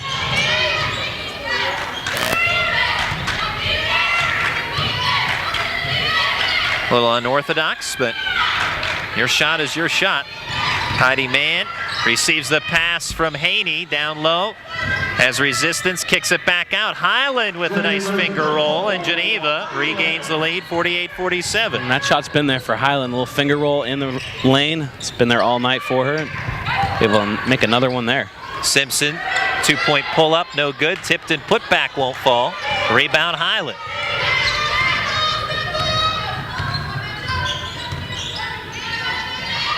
Highland works it right side to Haney. Up top to Mann, now Sargent surveys the defense. 1 point lead for the Golden Tornadoes, nearing the 11-minute mark of the second half. Haney throws up a shot. Highland had her mitts on the basketball and then is fouled by Bethany. A couple of different players underneath. I don't know that's necessarily a rougher game in the second half, but certainly called a lot tighter. It's our 9th foul of the half already. Not quite midway through it. 16 fouls on Bethany, 3 on Geneva. 4th foul on Sammy Schott as well, so keep your eye on that. Tight underneath the backboard, Miranda Haney finds a friendly teammate, gets the pass down low, and Haney is fouled, was tripped up unintentionally by Sammy Schott, and that will be it for Sammy Schott. So providing some height down low, Sammy Schott, the 5'9" sophomore, her day is done. We'll see how that plays out now for Bethany, as they're back in the game trailing by just 1. But Geneva with the lead, and at the line, Miranda Haney, a 77% free throw shooter who averages 11 points per game.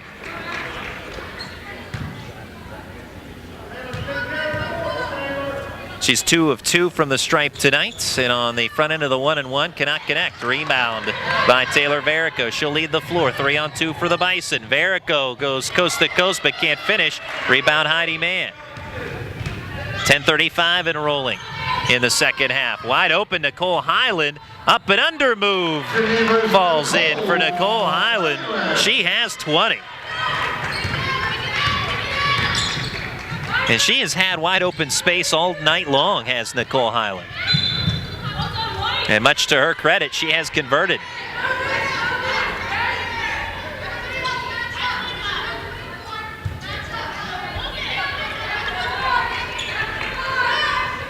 Geneva looking for their first conference win. Bethany hoping to improve to 2-1 within PAC play. Working the offense, Alexis Naples. Cross court toward Varico, tipped out of bounds by Highland, and last touched by Varico. Varico disagrees. Not much of an argument, just some words as she heads back court. Geneva, hustle play by Highland, develops the turnover. 3-point lead for the Golden Tornadoes, under 10 to play in the half and in the game. From the right side, Marissa Haney. As Highland, who has been terrific tonight. Sargent to Haney, right quarter, no good. Mann with the rebound, offensive glass, can't follow, however. And Alexis Naples tries to thread the needle with a pass, and able to do so. It caught someone on the way in, but Tipton, recovery from down low, able to turn and place it in the hoop nicely. 1-point game again. Michaela Tipton with 7.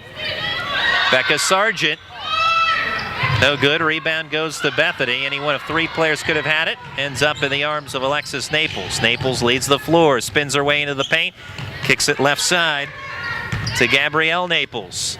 Hard take, nice dish to Tipton, and Bethany has regained the lead by 1. A pair of off-balance passes from the Bison could have resulted in turnovers, but they found their mark anyway. They weren't the prettiest on the way in, but effective. And that's all that matters for Bethany, as they hold a 51-50 advantage. 8:41 to play. Highland dribbles to the paint, bounce look, going baseline. Marissa Haney misses, tips it out to Miranda Haney. Becca Sargent, shot blocked out of bounds by Alexis Naples. Emphatically so as well.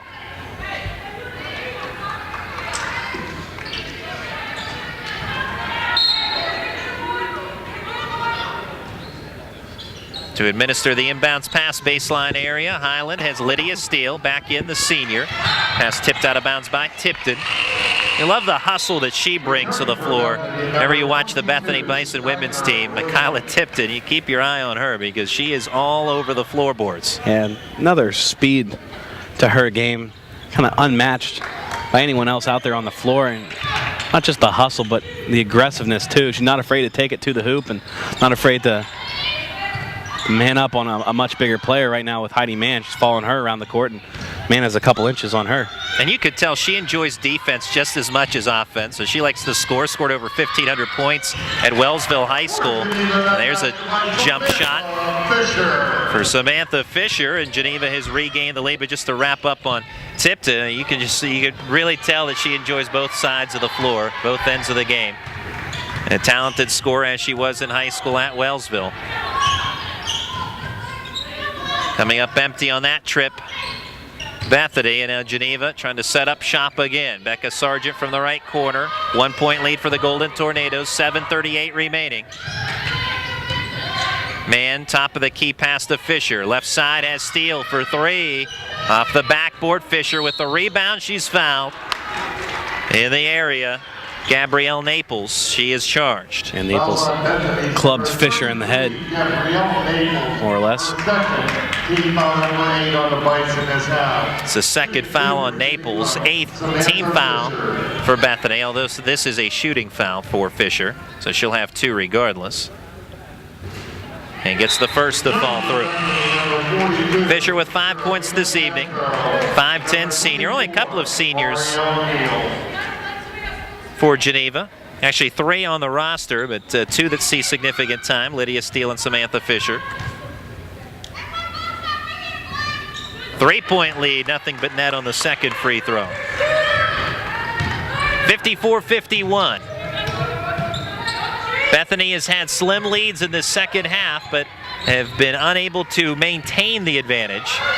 Taylor Varico dribbles in a few steps, finds resistance, picks up her dribble, in some trouble, pass tipped by Mann, but out of bounds. So Bethany will remain in possession. Taylor Varico to send it in, and does so. 7:06 to play. Neal travels.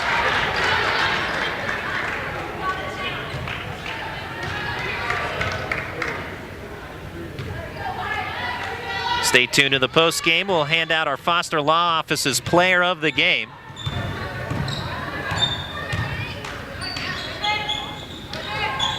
Becca Sargent works it around to the right of the elbow. Lydia Steele. Swing it around left side. Becca Sargent in the left corner. 10 on the shot clock. And the giveaway to Skylar Williams. Williams weaves through defenders and then passes it away to Lydia Steele, who steps in front for a theft.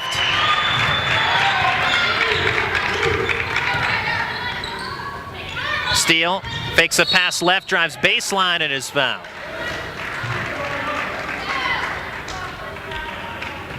Fouls on Bethany's number 34, Shelva Burns, her second. Charge that foul to Shelva Burns. That's her second.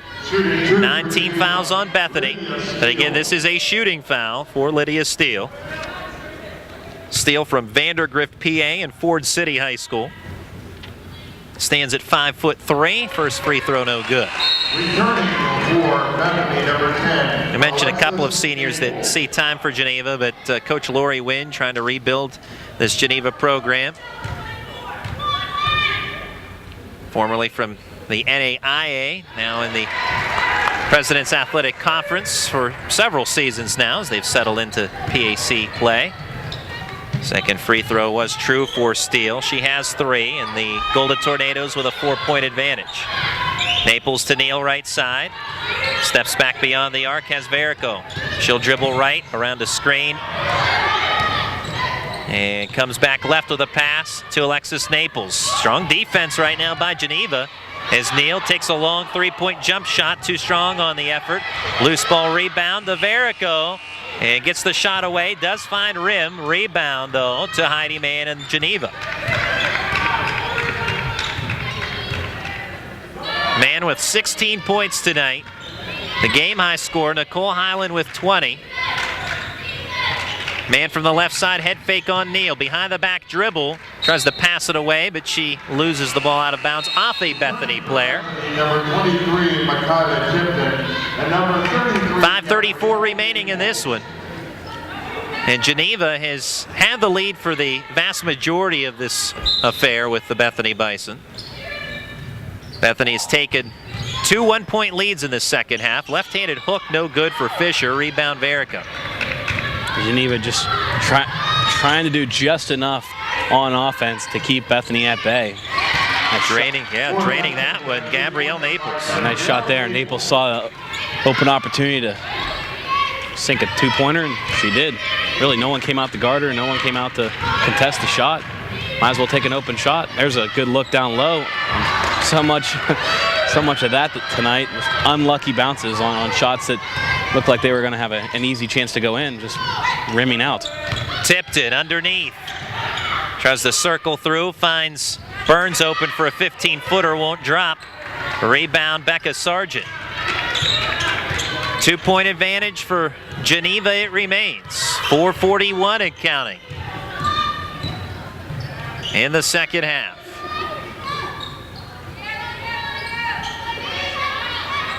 Highland surveys. Backs her way in, kicks it out to Fisher. Now it's man top of the key. Head fake, pass tipped by Tipton, finds its way to Sargent, throws up a three, no good. One on the shot clock as that last attempt did not hit rim, only backboard. And the buzzer sounds as Fisher was battling underneath. She may have stepped out of bounds. I think the baseline official actually signaled that her foot was out of bounds prior to the shot clock expiring, but regardless, back over to Bethany. Now we have a quick timeout on the floor. Geneva calling that one. And we'll take a break as well. 2-point lead for the Golden Tornadoes on the PAC Sports Network. 3 generations, Sharps Furniture has been proud to serve Southwestern PA with their brand of personal service. Being an authorized dealer for Lazy Boy, they are dedicated to providing the finest quality products made here in the US of A. Looking for custom upholstery? Sharps carries a large selection of upholstery to choose from, all made in America. And their friendly staff will deliver right to your front door. Sharps Furniture, your authorized Lazy Boy dealer. Family owned, family operated since 1917. Located just off I-70, exit 19B in Washington, PA. 4:20 to play in the second half, 55-53 Geneva. Geneva has had an 11-point lead, has been their largest margin over Bethany in this game. But right now it's a 2-point contest and Bethany with the basketball. Naples, Alexis Naples past to Simpson, now back to Gabrielle Naples, left side of the lane. Shot partially blocked, rebound Becca Sargent.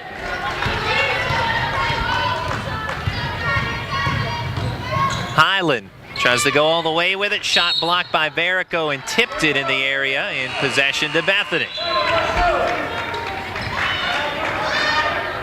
Returning for Geneva, number 21, Marissa Haney. Marissa Haney re-enters as Becca Sargent will take a seat for Geneva. And again, 2-point lead for the Golden Tornadoes, but Bethany with a chance to tie or take the lead. Tipped it. From the right side has Simpson for 3. Back of the iron, gets her own rebound. Good follow. Backs it off. Gabrielle Naples wants to go inside to Verico, but she is not open. Will dribble left, pass back outside to Simpson. Now it's Verico from the right wing. Verico keeps her dribble. Pass to Alexis Naples. Slides left, has Simpson for the tray, and Bethany regains the lead by 1. Oh, they're going to say that's a deuce. Foot on the line, 55-55, we're even. Long distance 2-pointer for Lauren Simpson. 3:11 remaining, we are even. Heidi Mann to Fisher, top of the key. Wants to go left. Will dribble left instead. Hands it off to Mann for the long 2-point jumper, rattles out. Rebound to Gabrielle Naples. Long pass ahead to Tipton. Verico from the right side for 3. Spins out, loose ball on the floor. Verico gets it to Naples. And a timeout called by Bethany. Coach Rebecca Upton from the sideline. As soon as Verico had possession, she called the timeout to keep possession for Bethany, so anything that followed is moot. 2:44 to go. We'll keep it here for the time being. We're tied, Justin Piles. Yeah, it's been a strange game in terms of flow, but we've seen best basketball, I think, in the last 2 or 3 minutes. The most exciting basketball of the night. And it seems like Geneva's doing just enough on offense to keep Bethany at arm's length. And Bethany unable to really take advantage of anything inside. They've really, Geneva's kind of bottled up the inside. So Bethany's had to go kind of with some outside jumpers last couple of possessions. They're doing a nice job of sagging in the middle, really clogging up that post. And we saw Verico down here a couple moments ago trying to post up, but they were unable to get the ball to her. She had a couple of players from Geneva, one on each side of her. Just Geneva's denying that ball into the interior right now and is forcing Bethany to take some jump shots.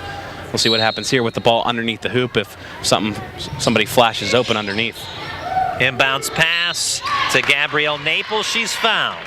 So with a tie game, Bethany with a chance to grab the advantage.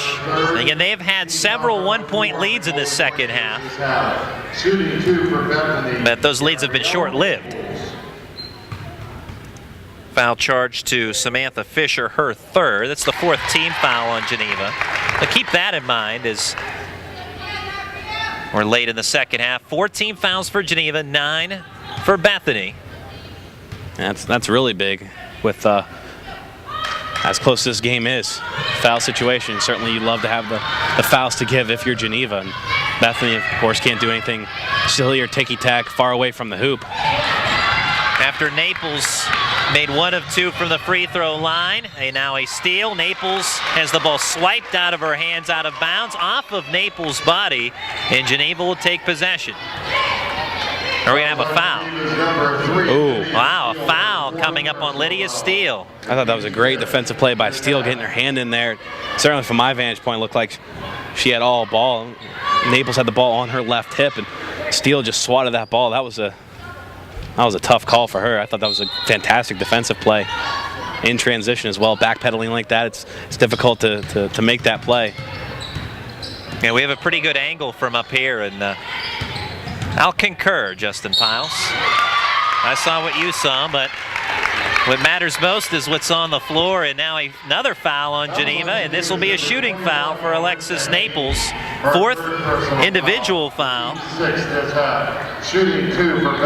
3rd individual foul on Marissa Haney. So much for those fouls to give for Geneva. That wasn't now their 6th team foul, so Bethany will be shooting 1-and-1s at least the next time they are fouled. Alexis Naples, the 5'5" freshman, connects on the first. It's a 2-point lead for Bethany, their largest of the second half. Second free throw, no good, and a foul on Bethany upon the rebound as Miranda Haney had position, and she was thrown to the floor by Gabrielle Naples. And that's the dangers of having such a high foul count. A foul at the other end of the court results in 2 shots. So Miranda Haney, mentioned a 77% free throw shooter, and she's the one, if you're Geneva, she's the one you want at the line. First free throw is good. Cuts it to a 1-point game again.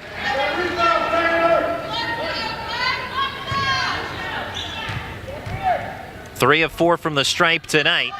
Second try here, drains it. 4 points for Haney, all from the line, and we're tied again with 2:20 to play. PAC Sports Network, our game of the week, Bethany at Geneva. Bounce pass to Tipton, back to Alexis Naples, cross court, Lauren Simpson, head fake, drives in some open space, has Naples, clears free to Alexis Naples underneath, she's fouled. Shot won't go with a blocking foul on the Golden Tornadoes. This could very well turn into a free throw shooting contest. It's a high number of fouls, and the way both these teams are getting to the hoop. 4th foul on Fisher, keep your eye on that. She is the tallest player on the floor right now for either team.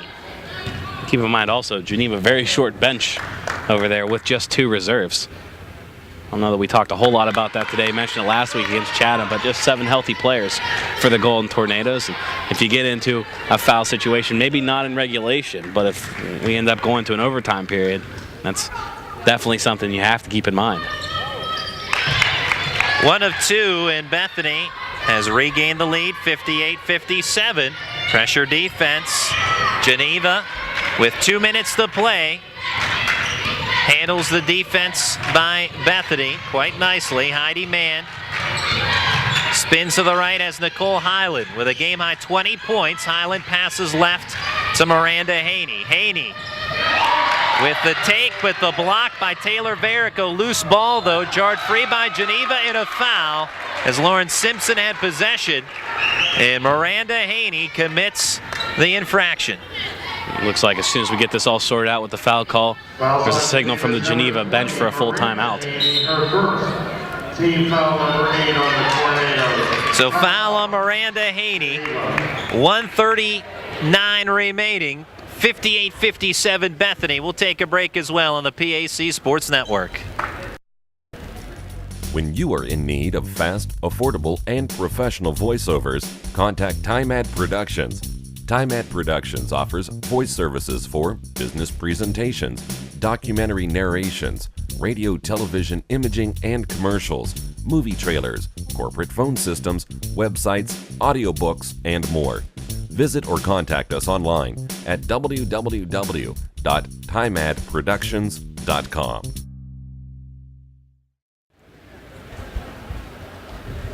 One-point lead for the visiting Bethany Bison, who have been trailing throughout much of the night. Their lead has been slender when it has been in Bethany's favor.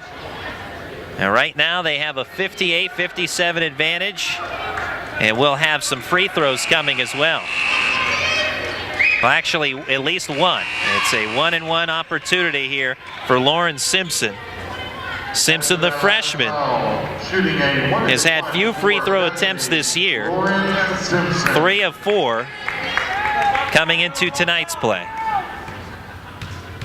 And a pressure attempt here for the freshman that drains it. Now, she's a good spot-up shooter, so you would figure she should be pretty outstanding free throw shooter. And she was in high school. Lauren Simpson from Trinity High School in Washington, PA, was the team leader in free throw shooting and assists for the Hillers, and she drains both. And it's a 3-point lead for Bethany. And Bethany now with the press. We haven't seen this from them in the second half, so a little bit of it in the first half, and Geneva had success breaking that press. 1.5 to play. Fisher surveys the defense, dribbles left.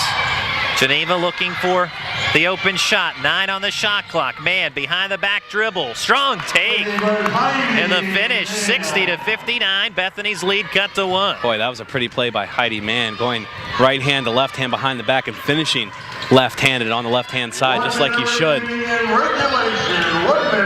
As you can hear, 1 minute to go. Verico, head fake, drives baseline. Wild shot, but it goes down. Back to a 3-point lead for Bethany. Verico with 14. 44 seconds to play. 18 on the shot clock. And a timeout called by Geneva. This is another full timeout, but we'll keep it here. Now, with 40 seconds to play, obviously you don't need to shoot a 3 at this point. And you can go back inside, as did Heidi Mann moments ago, with a terrific effort. As you mentioned, the behind the back with the crossover and the finish. Yeah, really what was most impressive about that play was not the behind the back, it was the finish with the left hand. A lot of times you see players that are right-handed just try and finish that with the right hand, and that opens you up to getting the shot blocked or just not having a good angle because your right hand is underneath the hoop at that point, so you really can't play it off the glass.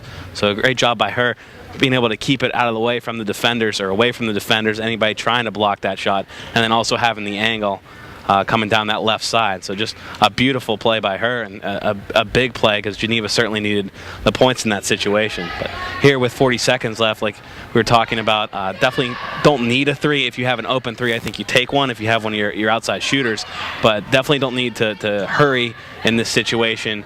17 on the shot clock. You still work it around, work it inside. Maybe you get it back to Manning. She's had a great night shooting the basketball all over the place. She'll probably have Tipton, one of the better defenders, in her face for Bethany. But definitely something to keep an eye on. And she does have the basketball right here with Simpson on her. Man pass to Fisher. Figure your go-tos here are Man and Highland. But it's Haney for 3. No good. Rebound.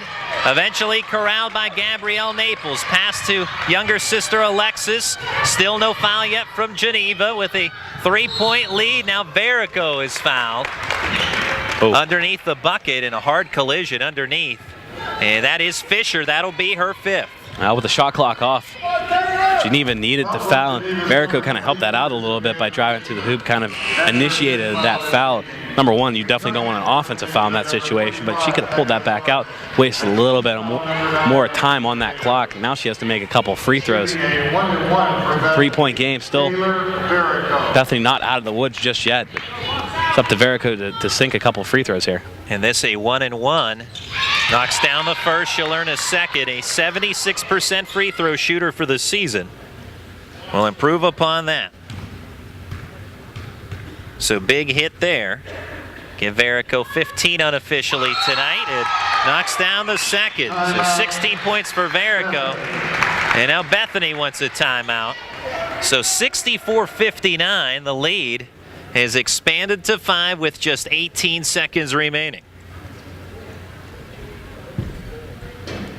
Exciting finish on the PAC Sports Network. As we mentioned, after the foul by Samantha Fisher, she has fouled out. So the two tallest players, one for each side, are out of the game. So Sammy Schott for Bethany and Samantha Fisher for Geneva.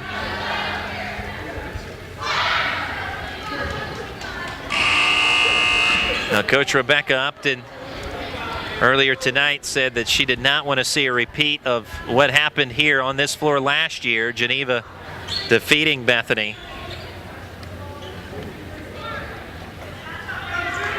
by 56-50 final, that on January 23rd of early this year, but of last season.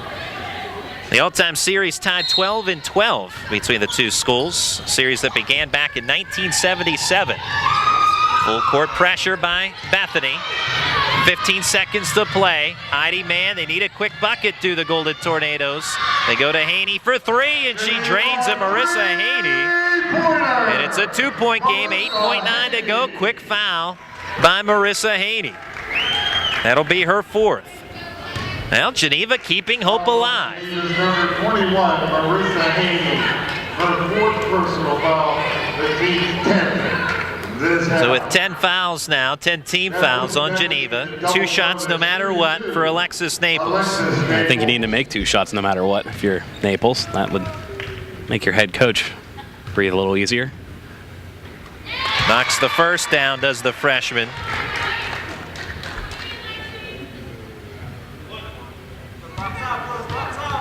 Three-point game with 8.2 seconds to play. Second free throw, thinks about it and drops. Again, Geneva needs a quick make, but a steal instead by Simpson. She's fouled with 5.4 to play. And that theft right there might be the seal the deal. Yeah, I think that will seal the deal, regardless of how these free throws turn out. Bethany's in the double bonus, shooting 2. Bethany getting great contributions. I think once we see the score sheet up and down, you'll see a lot of freshmen and sophomores on the score sheet today. Not just scoring the basketball, but making key plays at key moments. Down the stretch here, we've seen a couple of freshmen knocking down some big free throws when they needed to ice this game. Simpson hits both. She has 13, and Bethany with a 68-62 lead. 4 seconds to play. Bethany calls off the Dogs. Open three-point shot, no good. From the top of the key by Haney, and the ball game is over. 68-62. Bethany with the come from behind win. Trailed as much by 11 in this game. Trailed as much as 11 to the Golden Tornadoes, but the Bison claim the win on the road on a snowy night in Beaver Falls. We'll take a break and wrap this one up when we come back. Also stay tuned for our Foster Law Office's Player of the Game on the PAC Sports Network. Disability affects the lives of over 29,000 people in Fayette, Washington, and Greene counties. Tri-County Patriots for Independent Living are people with and without disabilities working to meet those needs in the community. The success of Triple comes from the commitment of a dedicated board of directors, its members, and volunteers. To continue to improve services, Triple is renovating the historical YWCA building located at 42 West Maiden Street in Washington. This will allow for an assistive internet cafe, increased veteran services, and transportation and wellness to provide skills to help with independent living. Your help and feedback are appreciated, and if you seek assistance, we're here to help. When you are in need of fast, affordable, and professional voiceovers, contact TimeAd Productions. TimeAd Productions offers voice services for business presentations, documentary narrations, radio, television, imaging, and commercials, movie trailers, corporate phone systems, websites, audiobooks, and more. Visit or contact us online at www.timeadproductions.com. For 3 generations, Sharps Furniture has been proud to serve Southwestern PA with their brand of personal service. Being an authorized dealer for Lazy Boy, they are dedicated to providing the finest quality products made here in the US of A. Looking for custom upholstery? Sharps carries a large selection of upholstery to choose from, all made in America. And their friendly staff will deliver right to your front door. Sharps Furniture, your authorized Lazy Boy dealer. Family owned, family operated since 1917. Located just off I-70, exit 19B in Washington, PA. When you're seriously in debt, you know that feeling. It returns every time the phone rings. Things are out of control. A job you were counting on didn't come through, or you got sick. No matter how it got to this point, your creditors don't care or understand, but I do. It's not too late. I can help. If you're embarrassed, overwhelmed, or frustrated, don't be. I'm not here to judge. I'm here to help, and you do need help. Please call me. There is a way out, and I'll get you there.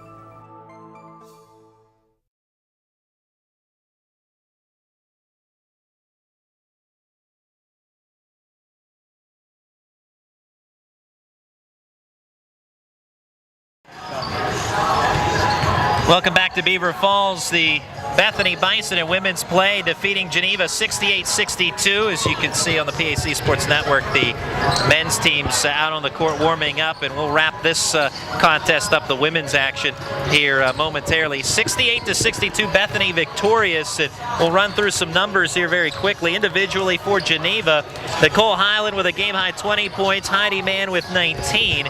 For the Bethany Bison, 16 for Taylor Varico and 11 for Lauren Simpson. Taylor Varico doing good work really throughout. Had been cold on the season from shooting from beyond the arc, was 3 of 20. In this game tonight, 3 of 7 from beyond the arc. Taylor Varico ramping things up a bit, as we have seen her in the past, and she can catch fire when she is hitting. And helped Bethany to a much improved field goal percentage in the second half, 48% in half number 2 compared to just 35 in the first half, and things growing cold for Geneva from the first to the second half. 41% shooting from the field in half number 1, just 31% in the second half. And with that is, again, we'll move quickly in the post game. Our Foster Law Office's player of the game with a double-double tonight, Taylor Varico, 16 points and 11 rebounds. Yeah, Taylor Varico, 5 of those offensive rebounds out of the 11, doing a nice job all over the court. And a lot of Bison getting playing time, looking up and down the minutes played list, several in that 20-25 range. That's kind of how you build a program. We saw a lot of freshmen and sophomores take over, especially down the stretch for Bethany. Memorable moments in big situations, a couple of nice free throws hit down the stretch, in pressure situations too by freshmen. So it's a program that's on the way up. And of course they also have the veterans on the team, such as Taylor Varico, to help guide some of the youth on the team. So hats off to her, and we'll see this Bethany team again later in the year, and I think it'll be interesting to see how the younger players kind of grow up throughout the season, and how they continue to mesh with the veterans on the Bison. Well, that'll do it here from Beaver Falls for game number 1 of our broadcast doubleheader. Stay tuned for game 2, men's play, which will tip off around 8 p.m. Bethany in women's action, they improved to 3-4 overall, 2-1 in PAC play. Geneva remains winless. Hard-fought effort, but they fall to 0-8 and 0-3 in the conference. Final score again, Bethany defeating Geneva in women's action, 68-62. We'll be back in a bit on the PAC Sports Network.